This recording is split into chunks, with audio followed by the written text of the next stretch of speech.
Hi class, Miss Womack, and I'm back with more completing the square, this time with ellipses. So, the first thing we need to do is make sure you understand where you're heading.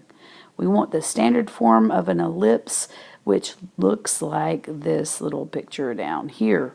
Because once we get it there, graphing it's pretty easy. So I'm going to take you to completing the square. You take it to the graph. So how do we complete the square?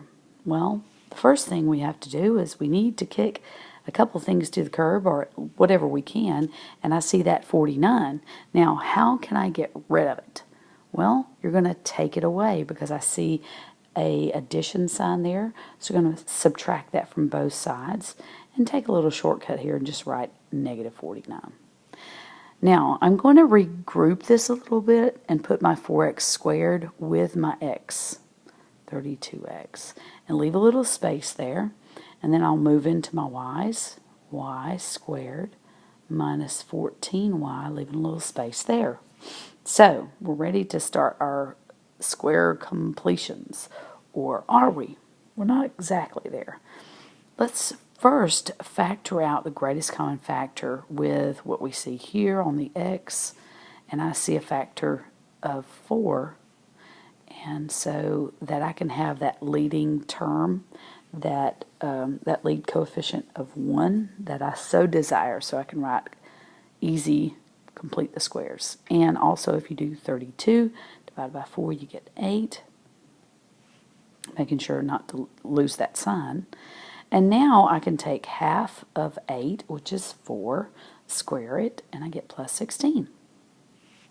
New number alert. We'll deal with it in just a minute. Let's move on to the y's now. Not as much work here. We can go ahead and determine what half of 14 is. That's 7. And so 7 squared is going to be 49. Another new number. Look familiar? Yeah. We added these two new elements to this side of the equation. The only way to keep it balanced is to add it to both sides. Now, do you see if I add 49 to negative 49, I kind of zero it out? Good, so we've got that one added. Now we'll add the 16, leaving a balance of 16 on this side of the equation.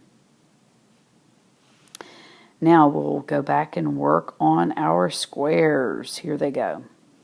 We have two sets. The x's, the y, or the x.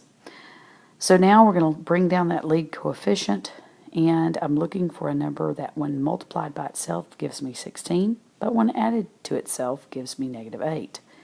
There's only one number that can be. That's right, negative 4 squared. We'll repeat that process here, and again looking for a number when multiplied by itself gives me 49. Added to itself will give me 14. Whoops, I almost missed the y. And that is going to be lucky number 7. We're almost to the standard form of an elliptical equation. But all ellipses must be set equal to 1. So we're going to divide by 16, not just once, not just twice, but 3 times. So we have that so desired 1 on the right side of the equation, and this guy doesn't look too bad either. Hey, I'm ready to start graphing him, aren't you?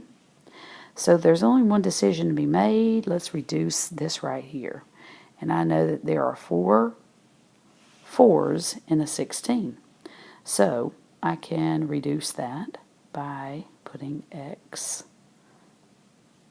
minus 4 squared over 4. That means the same thing.